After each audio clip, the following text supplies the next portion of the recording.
In today's video, I am going to teach you how to find and recover saved passwords in Google Chrome. Start by opening Google Chrome on your computer.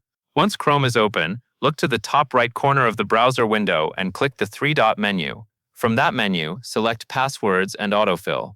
Then click Google Password Manager. You will see a list of websites and apps with saved login details connected to your browser profile. Next, click on the website or app for the password you want to view. For security reasons, Chrome will usually ask you to verify that it is really you before showing the password. When prompted, enter your computer's login password or use your fingerprint or face unlock if your device supports that option.